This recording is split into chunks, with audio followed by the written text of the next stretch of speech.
Today, we are going to discuss another important topic of year, New Education Policy 2020.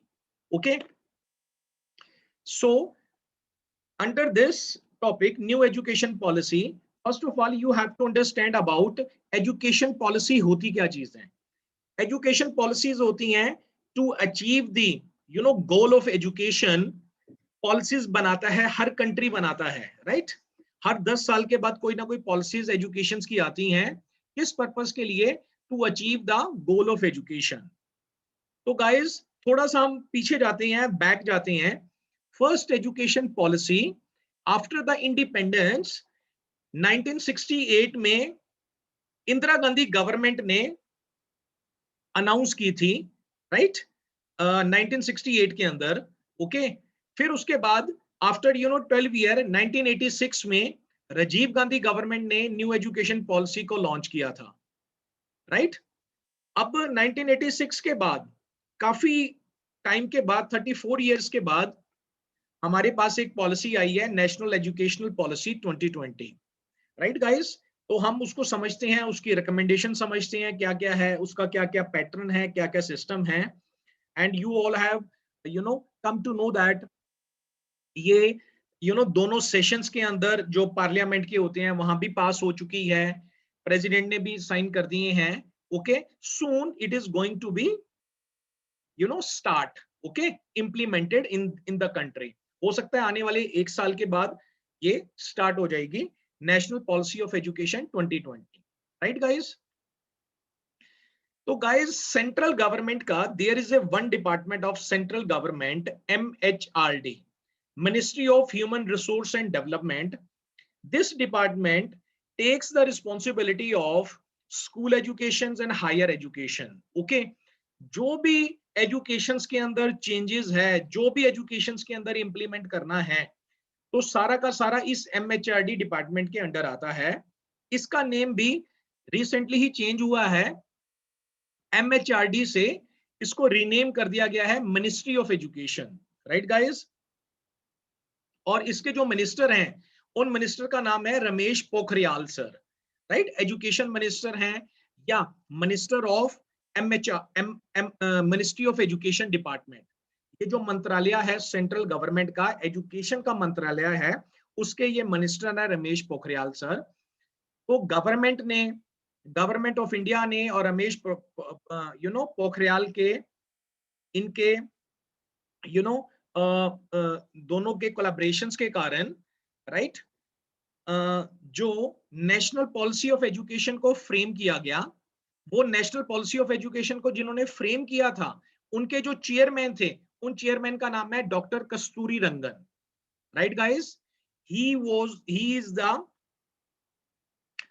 Chairman of the national policy of education 2020. इन्होंने बहुत education के ऊपर work किया और इन्होंने अपनी एक कमेटी फॉर्म की. 14-15 बंदे उस कमेटी के अंदर थे और उन्होंने फिर ये ड्राफ्ट तैयार किया गया नेशनल एजुकेशनल पॉलिसी 2020, ठीक है. उसके बीच में सारे के सारे स्टेक होल्डर्स लाइक टीचर्स हो गए, स्टूडेंट्स हो गए, कम्युनिटीज हो गई हैं, और एजुकेशन के जितने भी हैं हायर लेवल के ऑफिशियल्स, सारों को मिलाकर इन्होंने ये national education policy frame up की है, राइट गाइस. तो ये soon it is going to be launch. तो अभी हम इसके रिकमेंडेशंस देखते हैं. मैंने अभी आपको बताया था कि सेंट्रल गवर्नमेंट के अंडर एक डिपार्टमेंट है, ministry of education, that deals with the school education and higher education, right. और इसके जो मिनिस्टर हैं वो रमेश पोखरियाल सर हैं, राइट. अब इस नेशनल पॉलिसी ऑफ एजुकेशन ने, तो पहले हम बात करेंगे कि ये जो न्यू एजुकेशन पॉलिसी है इसके कारण क्या क्या चेंजेस आई हैं स्कूल एजुकेशन में और क्या क्या चेंजेस आई हैं फिर हायर एजुकेशन में, right guys. New education policy है ना, राइट. तो स्कूल एजुकेशन मतलब अप टू क्लास +2, ओके. क्या क्या चेंजेस हैं. फिर हायर एजुकेशन +2 के बाद ग्रेजुएशन में क्या क्या चेंजेस आई हैं, राइट. ये सारा का सारा दोनों department, school education, higher education, comes under the ministry of education. तो first we talk about school education, right guys. तो स्कूल एजुकेशन में नेशनल पॉलिसी ऑफ एजुकेशन 2020 ने जो न्यू पैटर्न लॉन्च किया है, राइट, वो पैटर्न है 5+3+3+4, राइट गाइस। इट मींस अभी तक अर्लियर जो पुरानी वाली हमारी एजुकेशन पॉलिसी थी, उसमें हमारा जो पैटर्न था वो था 10+2+3, राइट। यानी कि 10th क्लास हम करते थे, फिर उसके बाद +1 +2 में हम डिफरेंट डिफरेंट स्ट्रीम में जाते थे, फिर +2 के बाद हमें 3 साल लगते थे ग्रेजुएशन के लिए, ऐसा ही था ना पहले, 10+2+3, राइट। अब वो जो पैटर्न है वो खत्म हो गया है। मतलब जैसे ही ये पॉलिसी स्टार्ट होगी, मैंने आपको बताया इस साल या अगले साल तक ये पॉलिसी लॉन्च हो सकती है। Everything is ready, national education policy 2020 का, राइट। तो national education policy, it is based upon the 5+3+3+4 pattern. इस पैटर्न को अंडरस्टैंड करो गाइस, क्या होते हैं, राइट। जो 5 पैटर्न है, पहला 5 साल, फिर 3 साल, 3 साल, 4 साल। जो पहली स्टेज है इसको बोलते हैं foundational stage under this policy, right. Second stage का नाम है प्रेपरेटरी स्टेज, थर्ड स्टेज का नाम है मिडिल स्टेज, और फिर आ गया secondary stage, right guys. Okay, ये है आपका 5+3+3+4 पैटर्न सिस्टम। ओके, अब हम इसको वन बाय वन समझेंगे कि ये 5 साल फाउंडेशनल स्टेज कैसे वर्क करेगा, ठीक है, 3 साल कैसे वर्क करेगा, फिर 3 साल कैसे वर्क करेगा, और फिर 4 साल कैसे वर्क करेगा। ठीक हो गया गाइस, तो हम इसको समझते हैं। ये आप देखिए, आप जरा new pedagogical curriculum structure. Okay, सबसे बॉटम में देखिए आप, बॉटम में 5 साल आपको नजर आ रहे हैं। 5 साल जो है वो it would be divided into the 2 part, पहले 2 साल और फिर 3 साल, ठीक है ना। फाउंडेशनल नीचे देखिए, पहले 3 साल और 2 साल में डिवाइड हो रहे हैं फाउंडेशनल स्टेज, सेकंड नंबर के ऊपर प्रेपरेटरी स्टेज, थर्ड नंबर के ऊपर मिडिल स्टेज, और फोर्थ पे सेकेंडरी स्टेज, राइट। तो मैं आपको इसको अंडरस्टैंड, मैं आपको डिस्कस करता हूं। तो सबसे पहले देखिए फाउंडेशनल स्टेज है। ये पॉलिसी ये कहती है कि बच्चा 3 साल के बच्चे को हमने स्कूल एजुकेशन में एंटर करवाना है, ठीक है। Excuse me sir, yes, screen थोड़ा जूम कर दीजिए। मैं आपको नहीं, नेक्स्ट स्लाइड में बताता हूँ इसको मैं।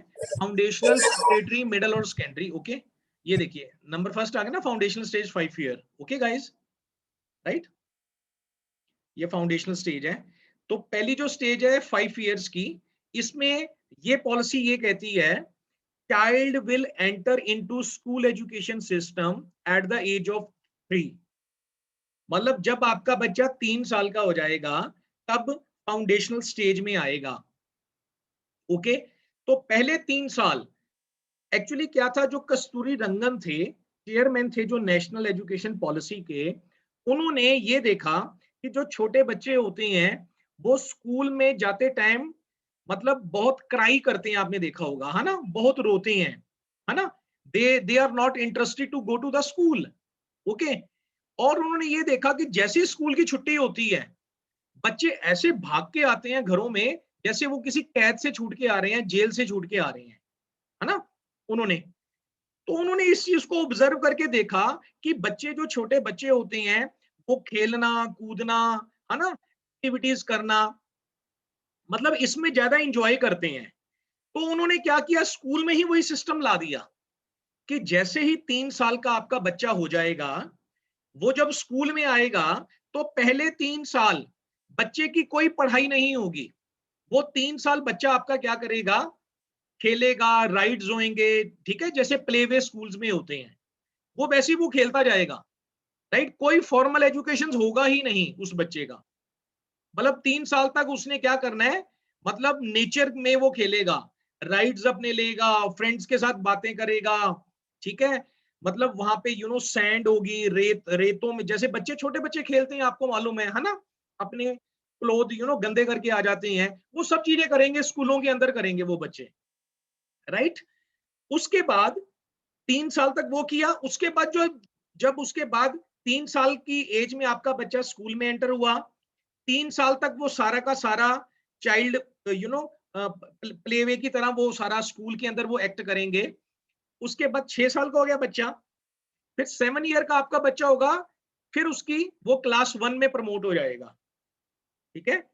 फिर उसके बाद नेक्स्ट 8 साल में सेकंड क्लास में प्रमोट हो जाएगा, लेकिन तब भी कोई एग्जाम नहीं होगा बच्चे, there would be no exam at all, right.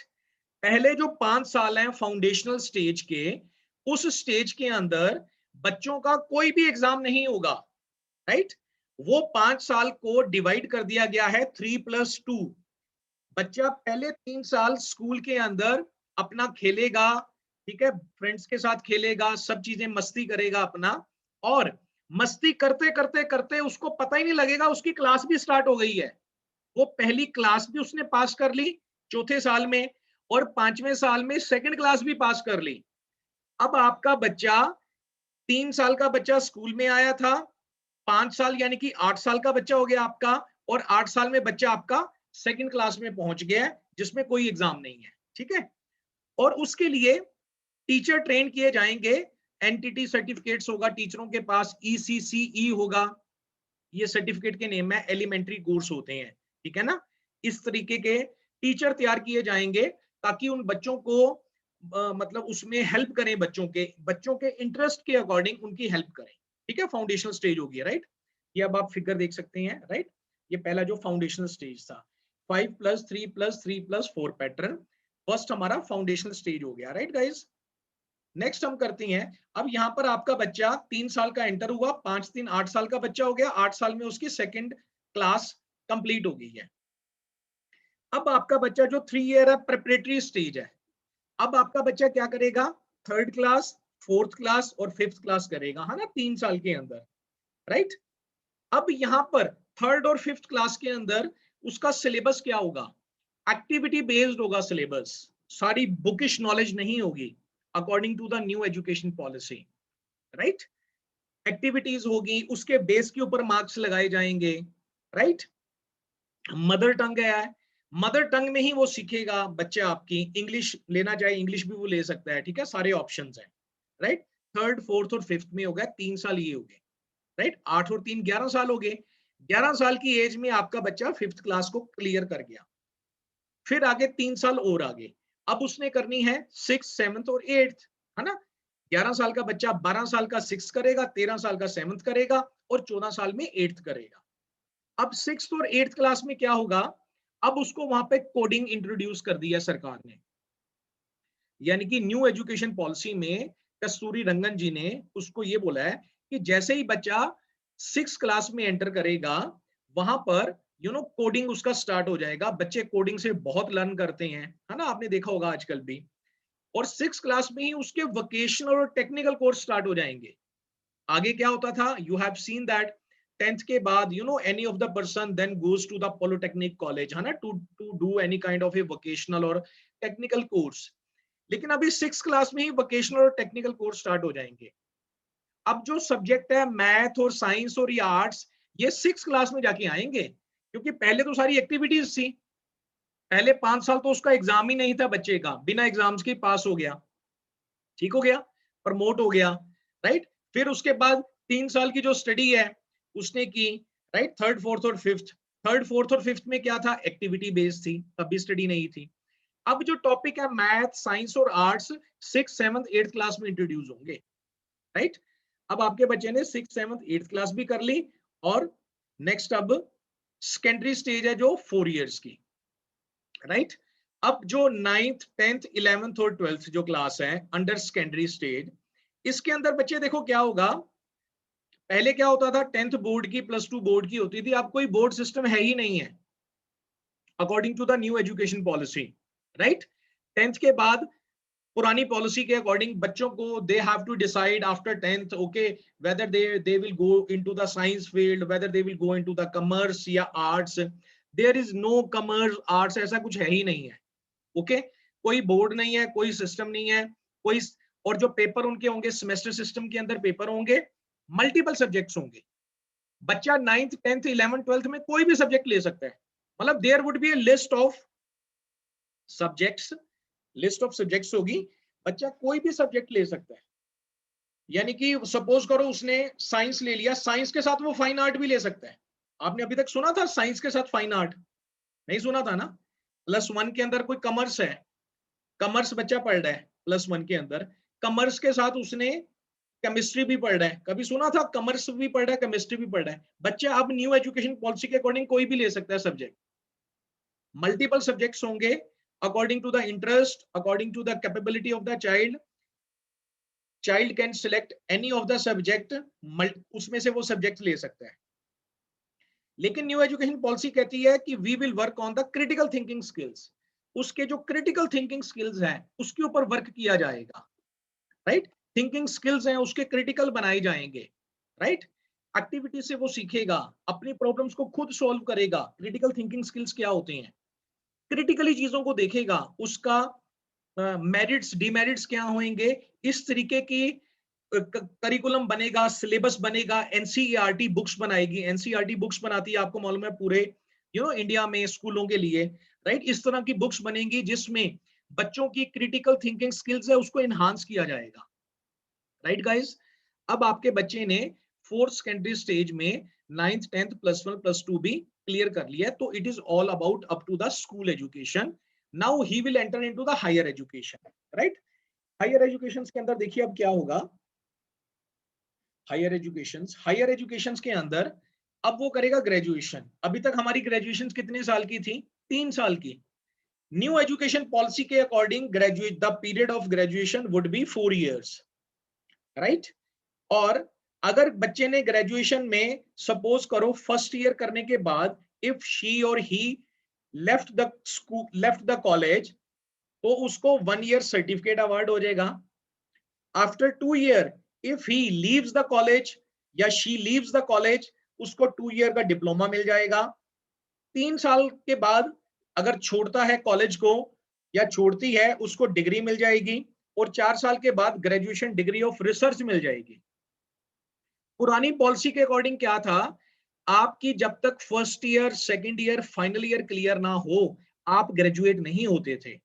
New education policy में क्या है, पहले साल करने के बाद अगर कोई छूट जाता है, ड्रॉप आउट हो जाता है, तो उसको 1 year सर्टिफिकेट मिल जाएगा। मतलब इसको बोलते हैं मल्टीपल एंट्री एग्जिट। अब पहले क्या था कि पहले साल सपोज करो आज से 15 साल पहले किसी ने फर्स्ट ईयर किया, सेकंड ईयर किया, छोड़ गया। आज अगर ग्रेजुएशन कर रहा है तो ही और she has to start from the first year, यानी कि 3 साल कंप्लीट करने पड़ेंगे। लेकिन न्यू एजुकेशन पॉलिसी ये कहती है अगर कोई 2 साल करने के बाद छूट गया और 5 साल के बाद फिर ग्रेजुएशन करना चाहता है तो उसको सिर्फ 2 साल ही लगेंगे, 4 साल करने की जरूरत नहीं है। ठीक हो गया। और इन ग्रेजुएशन में भी अगेन बेटा there would be no commerce, no science subject, कोई आर्ट्स सब्जेक्ट, ऐसा कुछ भी नहीं होगा। मतलब ग्रेजुएशन में भी आपके मल्टीपल सब्जेक्ट्स होंगे, आप जो मर्जी सब्जेक्ट ले सकते हो। सपोज आप फर्स्ट ईयर के अंदर हो गए, एक सब्जेक्ट आपने कॉमर्स ले लिया, एक सब्जेक्ट आपने साइंस ले लिया, एक फाइन आर्ट्स ले लिया। आप ऐसे भी कर सकते हो, राइट। एक सब्जेक्ट आपने हिस्ट्री पढ़ लिया, एक इंग्लिश पढ़ लिया, एक आपने कुछ और पढ़ लिया, राइट। ऐसा कुछ भी नहीं होगा कि भाई आप साइंस के स्टूडेंट हो, नॉन मेडिकल के हो तो साइंस मैथ लेना पड़ेगा ना। ये स्ट्रीम ही खत्म हो गई है। पहली बात तो न्यू एजुकेशन पॉलिसी में स्ट्रीम सारे खत्म हो गए हैं, ठीक है। अब अगर पोस्ट ग्रेजुएशन करनी है, पोस्ट ग्रेजुएशन 1 साल की भी होगी, 2 साल की भी होगी। अब सपोज करो कोई 3 साल करके, ये देखिए ग्रेजुएशन कोई 3 साल करके छोड़ गया है तो उसने पोस्ट ग्रेजुएशन करनी है तो 2 साल लगेंगे क्योंकि डिग्री 4 साल की हो गई है। और जिसने डिग्री के बाद पोस्ट ग्रेजुएशन करनी है उसको 1 साल लगेगा। ये देखिए पोस्ट ग्रेजुएशन 1 ईयर की भी होगी, 2 years की भी होगी। After 3 year he has to spend 2 years to complete the post graduation. If the person has completed the 4-year graduation and to do the post graduation he has to give 1 year, right guys। और MPhil course होता था, आपने सुना होगा, PhD से पहले जो MPhil होती थी। न्यू एजुकेशन पॉलिसी में एमफिल डिसकंटिन्यू कर दी गई है, राइट। एमफिल है ही नहीं है। और पोस्ट ग्रेजुएशन के बाद जो पीएचडी होगी वो 4 साल की होगी। तो this is all about the national education policy 2020। ठीक है, जो कस्तूरी रंगन जी और उनकी कमेटी ने फॉर्म की थी, राइट। गवर्नमेंट ऑफ इंडिया ने इसको अप्रूव कर दिया है और soon with in this year या अगले साल तक ये इंप्लीमेंट होने जा रही है, राइट गाइस। और कुछ हाइलाइट्स हैं इसके नेशनल पॉलिसी ऑफ एजुकेशन के। जीडीपी का एजुकेशन के ऊपर, यानी कि जैसे ये पॉलिसी स्टार्ट होती है 6% खर्च किया जाएगा। आज दिन तक 70 ईयर्स हो गए हैं, 70 साल हो गए हैं, सिर्फ 3 साल ही खर्च होता था। तो हमारे जो प्राइम मिनिस्टर हैं नरेंद्र मोदी जी हैं, उन्होंने काफी कुछ बेटर किया है एजुकेशन के फील्ड के अंदर, राइट। कोई लैंग्वेज बैरियर ही नहीं होगा, बच्चा स्टडी अपनी रीजनल लैंग्वेज में कर सकता है till 5th class. Multi disciplinary education होंगे, बड़ा ही इंपॉर्टेंट है ये पॉइंट। मल्टी डिसिप्लिनरी एजुकेशन मतलब अब जो एजुकेशन है वो आपकी मल्टी डिसिप्लिनरी बन गई। जो मैंने अभी एग्जांपल दी थी ना, किसी ने कॉमर्स ले लिया, फाइन आर्ट्स ले लिया, म्यूजिक ले लिया, राइट। किसी ने एरोनॉटिकल सब्जेक्ट ले लिया, किसी ने इंजीनियरिंग का सब्जेक्ट ले लिया, किसी ने कॉमर्स का ले लिया, कोई भी सब्जेक्ट्स ले लिए, इसी चीज को बोलते हैं multi disciplinary education, right. Vocational education है वो इनहांस हो गई है, मल्टीपल एंट्री एग्जिट सिस्टम हो गया, वो ये मैंने आपको समझा दिया। डिजिटलाइजेशन होगी जी सारों की सारी, मतलब मैक्सिमम आपके course, teaching methods, techniques online होने जा रहे हैं, राइट। स्कूल की जो फी है, स्कूल की फी आपने देखा था, स्कूल अपनी मर्जी से फीस बढ़ा लेते थे, है ना, आपने देखा हुआ है ना, अपनी मर्जी से कितनी। उनका एक स्टैंडर्डाइज होगा, एक फीस होगी स्टैंडर्डाइज, गवर्नमेंट तय करेगी, पूरे इंडिया में वो लॉन्च होगी, पूरे इंडिया में वही फीस ली जाएगी, राइट। 50 फॉरेन यूनिवर्सिटीज को बुलाया जाएगा, क्लब करवाया जाएगा यहाँ पे इंडिया में कम से कम, राइट। 50 फॉरेन यूनिवर्सिटीज आएंगी, वो इंडिया की यूनिवर्सिटीज के साथ मर्ज होंगी और उनके अकॉर्डिंग एक्सचेंज ऑफ प्रोग्राम्स होंगे। स्पेशल डिपार्टमेंट बनाए जाएंगे रिजल्ट के लिए, सैलरी के लिए, स्कॉलरशिप के लिए, राइट। अब आपने देखा होगा, आप पता होता ही है बच्चों को, कोई पंजाबी यूनिवर्सिटी पटियाला से कर रहा है, बीएड कर रहा है, वो बीएड का रिजल्ट वहां से देखा था, है ना। कोई बोर्ड से कर रहा है 10th का, बोर्ड में जाके रिजल्ट देखा या नहीं है, ऐसा सब कुछ बंद हो जाएगा। उसके स्पेशल डिपार्टमेंट ही बनेंगे, पता नहीं चलेगा पेपर कहां जा रहे हैं, राइट।